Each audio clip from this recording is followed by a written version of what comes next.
함께 교독합니다. 예수께서 이 말씀을 마치시고 갈릴리를 떠나 요단강 건너 유대 지경에 이르시니 큰 무리가 따르거늘 예수께서 거기서 그들의 병을 고치시더라. 바리새인들이 예수께 나와 그를 시험하여 이르되 사람이 어떤 이유가 있으면 그 아내를 버리는 것이 옳으니까? 그래서 대답하여 이르시되 사람을 지으시니가 본래 그들을 남자와 여자로 지으시고 말씀하시기를 그러므로 사람이 그 부모를 떠나서 아내에게 합하여 그 둘이 한 몸이 될지니라 하시는 것을 읽지 못하였느냐? 그런즉 이제 둘이 아니요 한 몸이니 그러므로 하나님이 짝지어 주신 것을 사람이 나누지 못할지니라 하시니 여짜오되 그러면 어찌하여 모세는 이혼 증서를 주어서 버리라 명하였나이까? 예수께서 이르시되 모세가 너희 마음의 완악함 때문에 아내 버림을 허락하였거니와 본래는 그렇지 아니하니라. 내가 너에게 말하노니 누구든지 음행한 이유 외에 아내를 버리고 다른 데에 장가드는 것은 간음함이니라. 자들이 이르되 만일 사람이 아내에게 이같이 할진대 장가들지 않는 것이 좋겠나이다. 예수께서 이르시되 사람마다 이 말을 받지 못하고 오직 타고난 자라야 할지니라. 어머니 태로부터 된 고자도 있고 사람이 만든 고자도 있고 천국을 위하여 스스로 된 고자도 있도다. 이 말을 받을 만한 자는 받을지어다. 아멘. 네, 오늘 이 본문의 말씀을 우리가 읽어보면 이것이 금방 이렇게 보통 성경에 표제가 되어 있죠. 예수님께서 이혼을 대해서 가르쳤다. 이렇게 이제 표제가 되어 있는데 사실은 이것이 그냥 이혼의 뭐 어떤 정의, 절차, 이혼의 과정 뭐 이런 것을 다룬 것이 아니라 그 이상의 것을 주님이 말씀했다는 사실을 우리가 이해하게 될 것입니다. 그 이유는 이 모든 그 전체 본문이 이야기가 이 이혼에 관한 이야기가 맞습니다만 이 이야기를 꺼낸 사람이 곧 바리새인들이고 거기에 관한 대답으로서 주님께서 더 큰 진리, 다시 말하면 그러한 질문에 대한 것보다 더 큰 하나님의 뜻을 잘 말씀해 주고 있기 때문에 그렇습니다. 한번 3절을 보시죠. 우리가 어떻게 이것을 이해할지를 3절을 먼저 읽어보고 함께 이 말씀을 오늘은 이 말씀의 좀 중심으로 해석을 조금 더 깊게 해야겠다 생각이 들었습니다. 왜냐하면 이 말씀을 보시고 또 많은 사람이 또 이 말씀을 들어왔기 때문에 보다 정확하게 주께서 말씀하신 의도 명확하게 파악을 하고 함께 은혜를 나누고자 합니다. 3절을 읽어보시죠. 바리새인들이 예수께 나와 그를 시험하여 이르되 사람이 어떤 이유가 있으면 그 아내를 버리는 것이 옳습니까? 굉장히 이 어떤 옳으냐 그르냐를 이렇게 판별해 달라는, 정확하게 입장을 말해 달라는 그러한 바리새인들의 요청이 그 질문 안에 담겨 있습니다. 그런데 이 마태가 이것을 기록하면서 그를 시험하여 이르되라고 했습니다. 그러니까 의도가 별로 좋지 않다 하는 것을 이해할 수 있습니다. 바리새인들이 이 예수님께 좋은 감정을 가지고 있었습니까? 아니면 예수님에 대해서 별로 좋지 않은 감정을 가지고 있었습니까? 당연히 좋지 않은 감정을 가지고 있었다는 것은 우리가 상식적으로 다 알고 있습니다. 그러니까 시험의 의도도 이것이 별로 좋은 의도가 아닌 것 같은 것을 우리가 단박에 알아챌 수가 있겠죠. 왜 이런 질문을 했을까요? 단순히 이렇게 그냥 질문을 통해서 내가 조금 더 알아야겠다, 이렇게 부부관계나 혹은 또는 이렇게 이 아내를 이렇게 쉽게 버리는 것에 대하여 이런 문제에 관하여, 갈등에 관하여 좀 더 알아야겠다 하는 그런 것이 아니라 사실은 지금 예수님을 곤경에 빠뜨리기 위한 시험적인 질문이었다는 것을 시대적 정황 속에서 우리는 파악할 수 있습니다. 지금은 예수님께서 어느 정도의 지금 인지도, 이번에 선거에서도 나오잖아요. 인지도가 있어야 유리하잖아요. 어떤 세력을 형성하는데 인지도가 상당한 수준에 올라와 있는 상황이고, 예수님은 율법 선생으로서 굉장히 어릴 때부터 굉장한 지식을 발휘한 분으로 많은 사람이 이해하고 있었으며, 예수님은 기적을 일으키고 그 다음에 병자를 고치는 어떤 초자연적인 능력까지 보여준 분으로 그렇게 영적인 부분에 있어서도 아주 능력 있는 분으로 이렇게 인식이 되는 상황 속에 있습니다. 그러니까 하나의 정치적으로 말하면 상당히 어떤 권력을 가지고 있는 사람들이나 이런 사람들의 입장에서 보면은 이렇게 주의 대상에 있는 인물이다, 이렇게 얘기할 수가 있습니다. 그런데 헤롯, 그 당시 나라를 다스리던 사람이 누구였냐면 바로 헤롯 대왕이었습니다. 헤롯 대왕의 아들 헤롯 안티파스라는 그러한 왕이 나라를 다스리고 있었는데, 하나의 사건이 벌어집니다. 세례 요한이 죽는 사건이 벌어지는데, 그 사건의 배경이 뭐냐면 이 헤롯 안티파스가 자기 동생 아내와 결혼하기 위해서 자기 아내를 버려버리고 맙니다. 불법 이혼을 하고 만 거죠.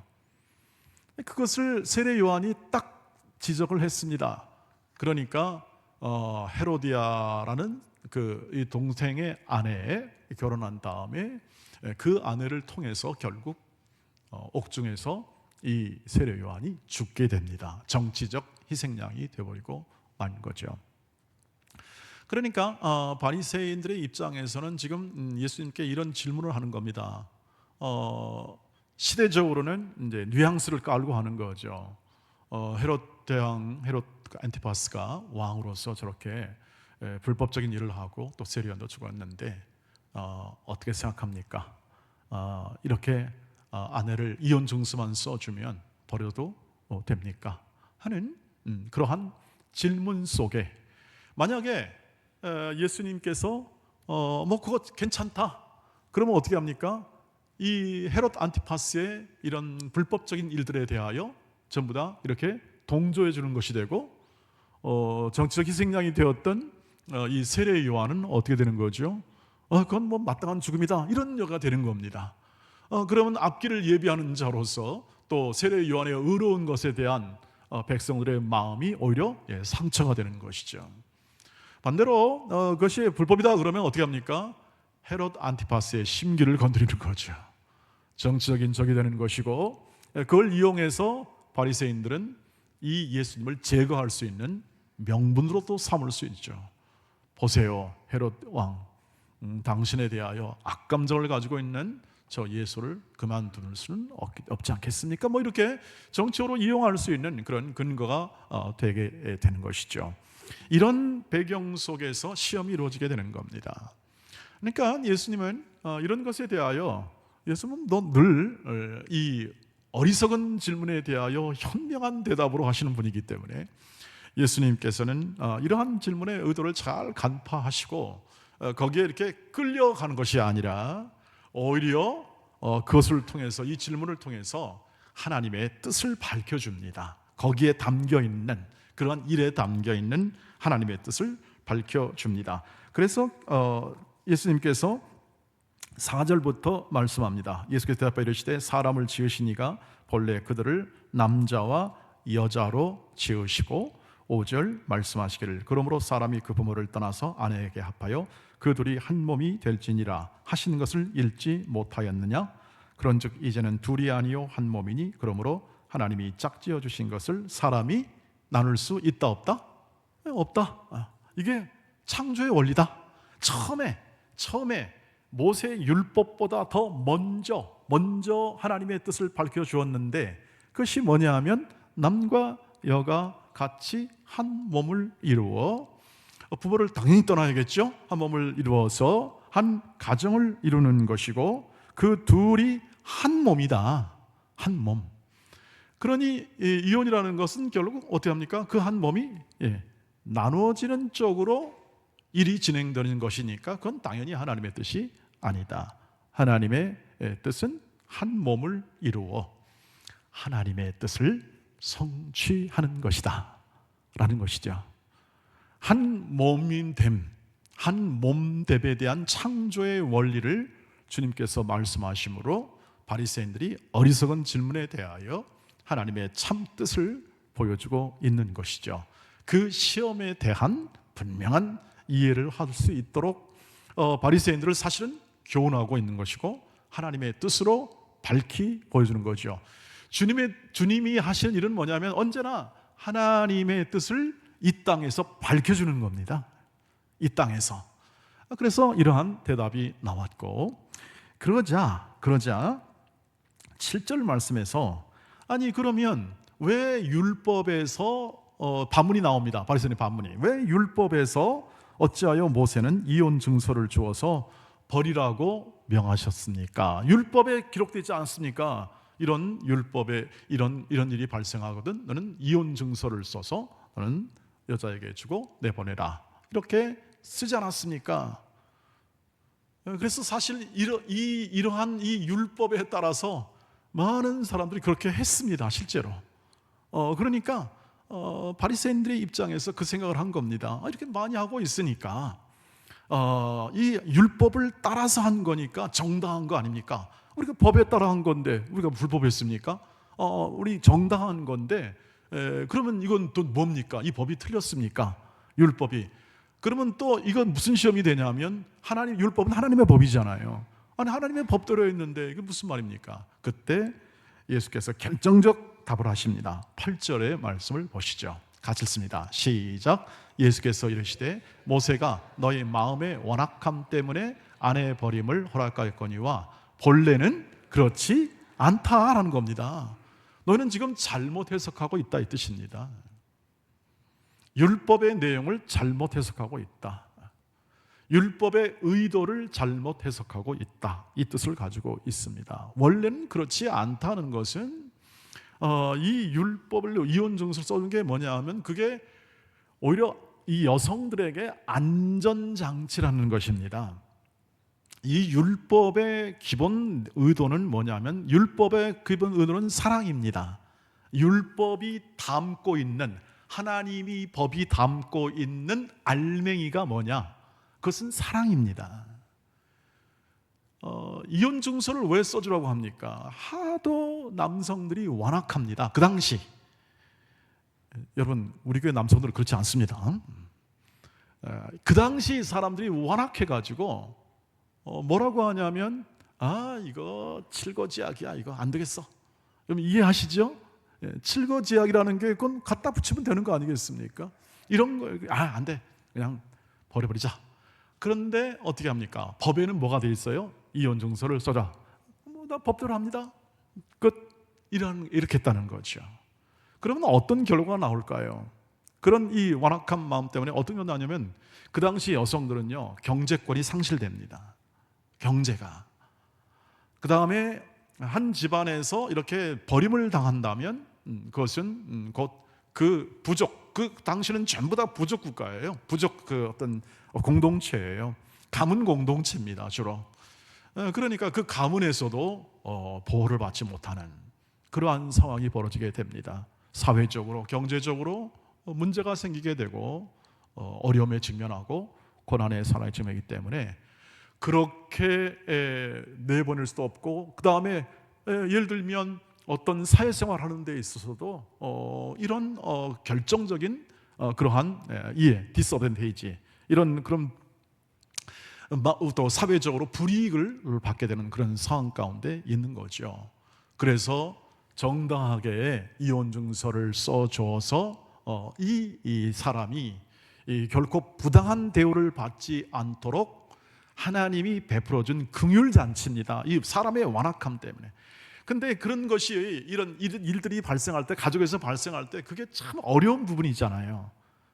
같이 일이 발생할 때에 판단하기 어렵기도 하거니와 사람의 성격과 갈등, 이런 또는 모든 이런 부분이 사람이 정말 이해하기 어렵고 서로 공감하기 어렵습니다. 여러분 우리가 잘 아시다시피 다 이 모든 것이 아픔과 상처로 이루어진 그러한 갈등인데 그것을 누가 어떻게 판단하겠습니까? 어려운 일입니다. 그래서 반드시 이혼이 된다 안 된다 이런 것을 판단하는 것이 아닙니다. 지금 원래는 창조의 원리에 따라서 그것이 안 되는 것입니다. 안 되는 것인데 사람들이 완악하고 약하고 갈등을 해결할 힘이 없습니다. 그러니까 일이 벌어지게 될 때 이 여성을 보호하기 위하여 준 것이 뭐냐면 이혼 증서입니다. 그래서 모세가 완악함을, 사람의 남자의 완악함을 인하여 그것을 그냥 내치지 말아라. 반드시 이혼 증서를 써주어서 합법적으로 그것이 이렇게 나가게 됐다는 것을 알려서 그 다음에 삶을 살아가게 될 때 불이익을 받지 않도록 하는 긍휼의 잔치라는 것이죠. 근데 바리새인들은 어떻게 생각했냐면 이렇게 질문하는 겁니다. 거 봐라, 이렇게 돼 있지 않냐? 법에 돼 있지 않냐? 법 정신을 외면한 채 그냥 문자적으로 해석해서 그것을 정당화하고 법의 이름이라는 것을 미화시키는 겁니다. 행동을. 주님은 그것을 딱 보고 말씀한 것이죠. 그래서 우리가 율법을 이해하고 우리가 이런 어떤 규정을 이해할 때는 언제나 그 안에 담긴 법 정신을 잘 이해해야 합니다. 그렇지 않으면 우리는 차가운 법에 관한 지식을 잘 알고 또 뭘 잘 알지만 차가운 결론에 이르게 됩니다. 다시 말하면 인격적인 관계가 아니라 법 조항에 의하여 그것을 자기를 합리화, 자기 주장과 자기의 생각을 합리화하는 것으로서 그것이 행동이 나타나게 된다는 것이죠. 말씀드린 대로 율법 안에는 하나님의 사랑이 담겨 있습니다. 사랑이 흘러 넘치는 거죠. 지금 율법적인 사람과 주님과의 대화 속에서도 지금 나오지 않습니까? 주님은 긍휼을 말하고 있고 주님은 자비를 말하고 있고 하나님의 사랑을 말하고 있는데 바리새인들은 계속 조항과 또한 법을 내용을 가지고 틀렸습니다, 맞았습니다, 어떻게 할까요? 시험하고 있지 않습니까? 이것이 바로 지금 은혜와 진리를 담고 있는 예수께서 지금 법과 또 율법적인 그러한 해석 속에서 서로를 경쟁하고 그리고 서로를 이렇게 시험하고 자기가 올라서고 하는 모든 사회 속에서 지금 예수께서는 어떻게 합니까? 계속 한 소자, 한 연약한 인생이라 할지라도 결코 그들을 소리 보지 말고 한 영혼이라도 실족하는 것은 하나님의 뜻이 아니라 하는 것을 계속 얘기를 하고 있는 것입니다. 그런 과정 속에서 하나님의 주님이 그 긍휼과 자비를 이 율법을 통해서 해석을 해주고 있고 그리고 바리새인들에게 얘기해주고 있는 거죠. 그래도 제자들은 못 알아먹습니다. 그래서 제자들은 이렇게 얘기합니다. 10절 제자들이 이르되 만일 사람이 아내에게 이같이 할진대 장가들지 않는 것이 좋겠습니다. 야, 그게 어렵다면 이건 너무 어렵지 않습니까, 주님? 그러면 그냥 장가들지 말지요. 그냥 결혼 그냥 안 하면 되지 않겠습니까? 어디서 많이 듣던 얘기 아닙니까, 여러분? 요즘에 아이고 이것저것 그냥 골치 아픈데 그냥 결혼 포기하겠습니다. 결포 시대 이제. 결혼 포기하는 게 좋겠습니다. 여러분 거기에 대해서 혹시 우리 자녀들을 가지신 분이 아마 있을 거라고 생각하는데 이거 결혼 이거 정말 꼭 해야 됩니까? 이거 결혼 같은 거 정말 너무 힘든 거 아닙니까? 아는 사람에 대하여 오늘 주님은 이 제자들의 말을 통해서 이렇게 말씀합니다. 11절 12절 예수께서 이르시되 사람마다 이 말을 받지 못하고 오직 타고난 자라야 할지니라. 사람마다 이 말을 받지 못하고 오직 타고난 자라야 할지니라. 여기 알쏭달쏭합니다. 여기서 타고났다 이 말은 뭐냐면 여러분 이 말 표현이 있죠. 야, 저 사람은 타고난 사람이야, 저 분야에서는. 그 뜻입니다. 성숙한 사람을 얘기합니다. 결혼은 좀 그렇습니다. 성숙한 사람이 하는 것이다라는 것을 주님이 말씀하는 겁니다. 왜 그럴까요? 한 몸 되는 거잖아요. 이 말에 담긴 지금 이 창조의 원리에 담긴 이 한 몸됨에 대한 이 비밀과 신비와 하나님의 은혜를 이해해야만 결혼이 원만하게 될 거다, 이런 표현을 얘기하고 있는 거죠. 결혼이 준비가 되었다는 건 뭐냐면 하나님의 결혼에 대한 하나님의 그 뜻을 이해했다는 뜻과 같습니다. 하나님이 말씀드린 대로 결혼을 통해서 이루고자 한 것은 뭐냐면 한 몸됨입니다. 한 몸됨. 근데 동양 사상에서도 나오잖아요. 부부는 뭐라고요? 일심, 딱 해주셔야 돼요. 일심동체다. 이게 최고의 윤리예요. 부부는 일심동체다. 그러니까 이 정도만 해도요, 결혼에 있어서는 저 사람은 정말 좋은 결혼을 하고 있구나, 그렇게 아마 평가를 받을 겁니다. 근데 주께서 말씀하신 한 몸이라는 건 뭡니까? 한 몸.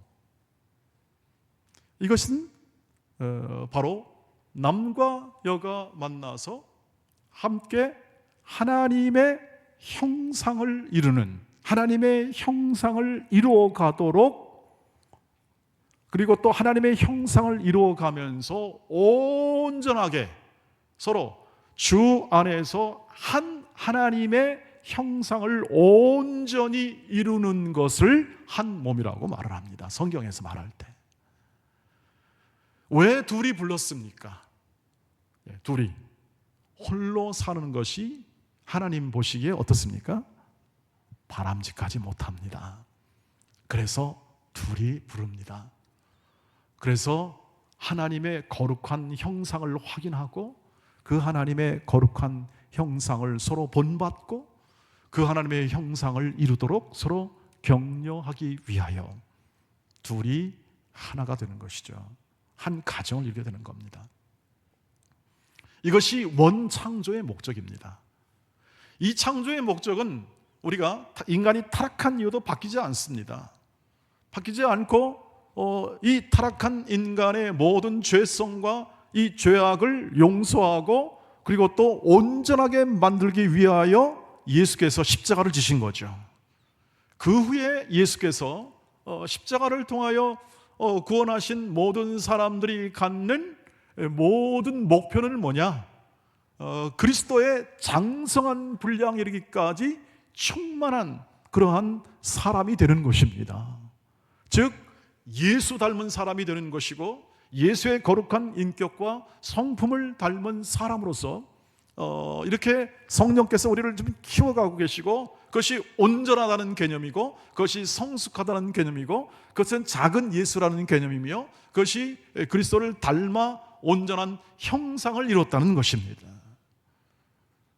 그러므로 부부가 만나서 하나님의 뜻을 확인하는 것은 뭐냐면 서로 사랑함으로써, 서로 존중함으로써, 서로 친절하게 함으로써 때로는 견디고 배우자의 연약한 부분 또는 배우자의 약점 이런 것들은 덮어주고 친히 희생함을 통하여 그것을 더 극복하고 더 하나님의 형상을 회복하는 자리에 이르기까지 견디며 바라며 소망하며 기도하며 서로 시간을 보내는 것이죠. 이것이 이 성경에서 말하는 부부 생활이고 하나님의 뜻에 의한 창조 원리에 의한 자리입니다. 여러분, 그래서 우리가 마음에 여러분 담긴 지금 많은 이 세상에 있는 많은 풍조가 있고 결혼을 포기하고 결혼을 생각한다 어쩐다 합니다만, 그러나 우리 모든 각 부부가 하나님의 뜻 안에 있는 부부들이 꼭 이 창조의 원리에 따라서 이 말씀을 지켜내는 것을 생명으로 삼으시기를 주의 이름으로 축복합니다. 이 말씀에 입각해서 우리의 결혼과 우리 배우자의 시각을 바라보게 될 때 우리는 더 그 뒤에 있는 주님의 말씀도 더 온전히 해석이 될 수 있음을 이해할 수 있습니다. 타고난 자라야, 성숙한 자라야. 왜? 하나님의 목표가 그러니까 이 말씀을 받을 수 있겠고, 12절 어머니의 태로부터 된 고자도 있고 사람이 만든 고자도 있고 천국을 위하여 스스로 된 고자도 있다 합니다. 이게 도대체 뭔 말입니까? 웬 고자 얘기가 나옵니까? 조선시대도 아닌데. 고시들 너무 힘들게 하지 마시길 바랍니다. 이건 뭐냐면 결혼에 대한 얘기입니다. 고자라는 건 뭐냐면 아예 결혼을 포기한 거잖아요. 조선시대로 말하면 이제는 넌 결혼은 안 합니다, 못 합니다, 그런 것을 통해서 거세하는 게 고자 아니겠습니까? 이 말은 뭐냐면 보시면 어머니의 태로부터 고대된 자가 있다. 아예 성격상 그냥 난 결혼 같은 거 안 할랍니다. 그 있고 사람이 만든 고자가 있습니다. 그 다음에 살다 보니까 여러분 지금처럼 우리 일부 이렇게 천일을 생각하잖아요. 야, 결혼 힘들어서 못하겠다, 정말 못하겠다, 이런 사람도 있다는 겁니다. 이게 지금 우리가 주님이 말씀할 때 예상할 수 있는 그러한 사람들의 반응이라고 하는 겁니다. 그런데 이런 것도 있습니다. 천국을 위하여 스스로 된 결혼 포기자도 있다. 이 천주교의 신부들은 그렇지 않습니까? 아예 결혼을 포기하는 겁니다. 주를 위해 결혼 포기하겠습니다, 이런 그런 포기자도 있다고 하는 것이죠. 자, 어떻게 합니까?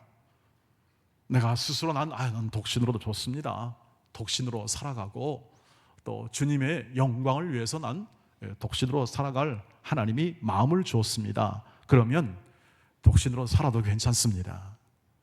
바울은 이렇게 말했습니다. 야, 그거 너무 거추장스럽고 그 하나님의 영광을 위해서 사는 삶의 내용 가운데 조금 거추장스러우면 혼자 살아도 괜찮다, 그렇게 이렇게 권면도 했습니다.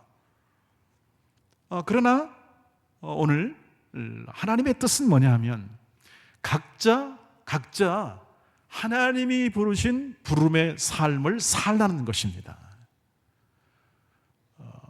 이것을 이혼했으니까 너는 나쁜 놈, 이렇게 정죄할 것이 아니라는 겁니다.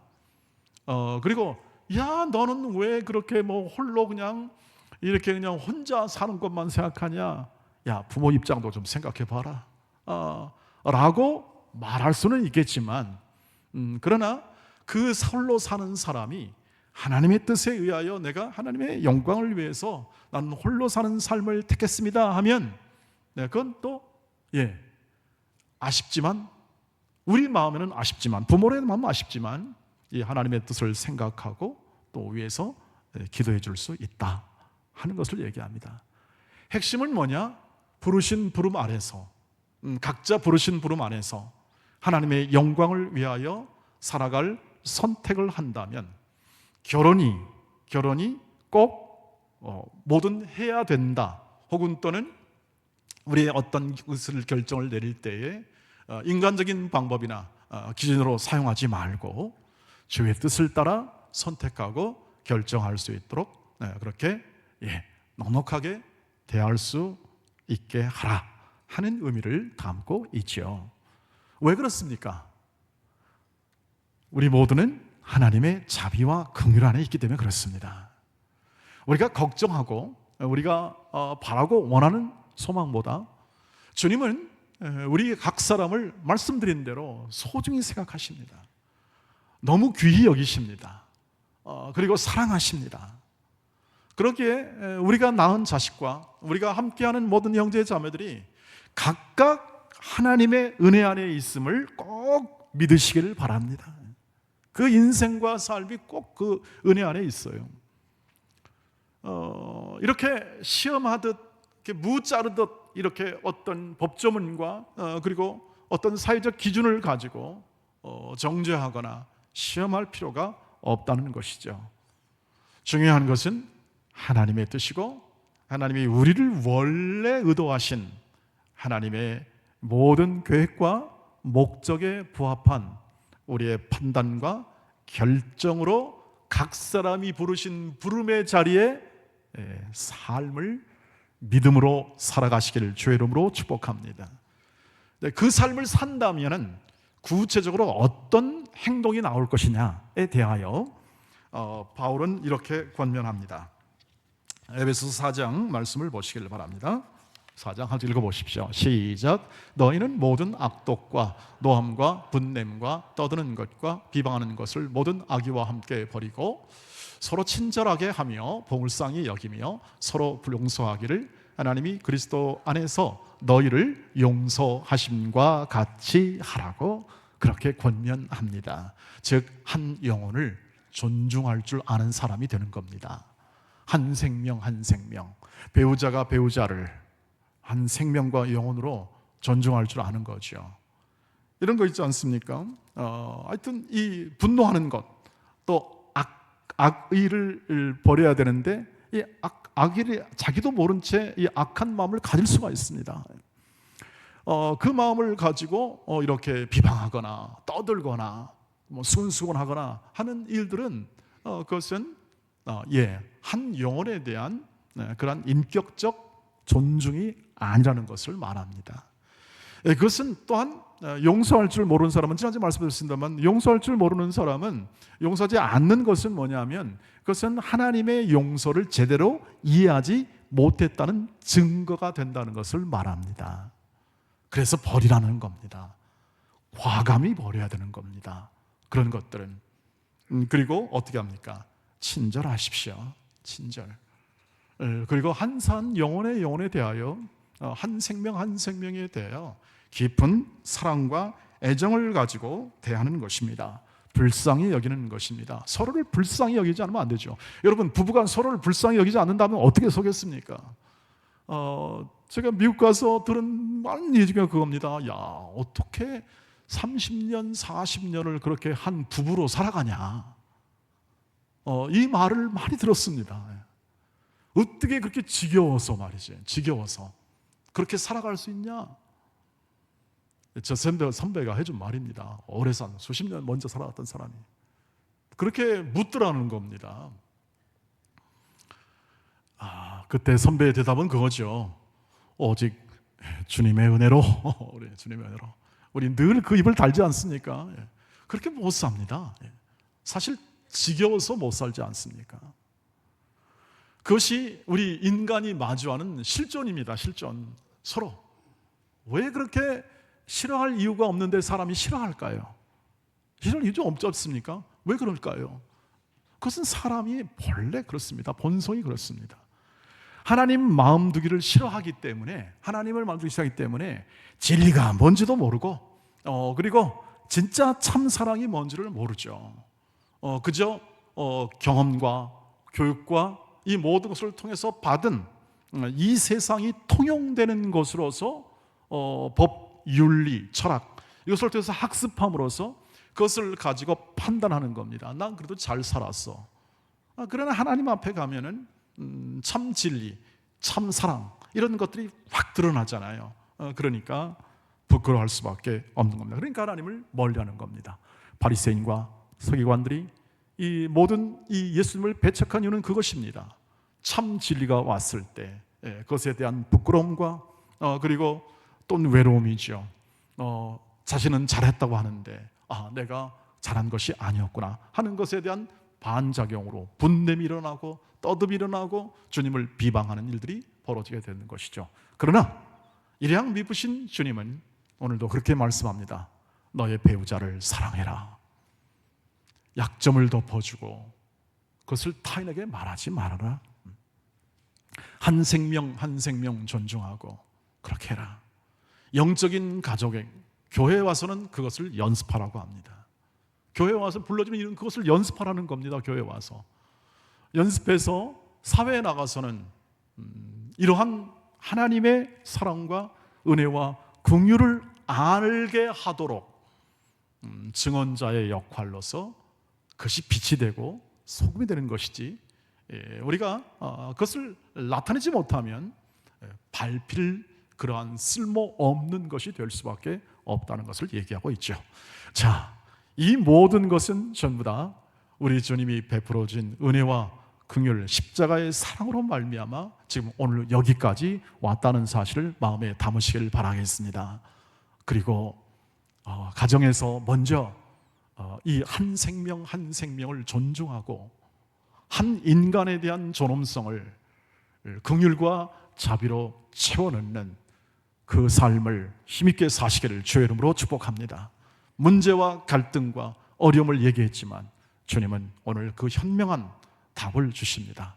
너는 너의 인생과 모든 삶에 부르신 자리에서, 그 부르신 자리, 그것이 독신이든 결혼이든 어떤 자리든지 하나님의 뜻을 따라 창조의 원리를 가지고 오늘 십자가의 사랑을 가지고 주 예수의 긍휼과 자비와 용서를 가지고 진정한 한 인격에 대하여 그 영혼을 사랑하는 마음과 생각을 가지고 대하라, 존중하라, 사랑하라. 기도하겠습니다. 자비하신 주께서 우리를 향한 무한한 사랑과 은혜와 자비의 말씀으로 저희를 세워주심을 감사합니다. 하나님의 은혜는 끝이 없고 모든 시험과 모든 갈등의 상황 속에서 오늘도 우리에게 참 진리로 우리를 세워내신 하나님의 아들이심을 믿습니다. 이 주님과 주의 말씀을 따라 사는 삶의 감사와 기쁨으로 이 삶을 행하게 하시고, 우리의 향한 모든 이 주어주신 우리의 가정, 부부, 그리고 교우, 우리의 이웃들에게 한 생명 한 생명에 대하여 깊은 사랑과 애정을 가지고 인격적으로 대화하고, 그리고 또 섬겨낼 수 있는 지혜와 능력을 허락하여 주시옵소서. 예수님의 이름으로 기도하옵나이다. 아멘. 아멘.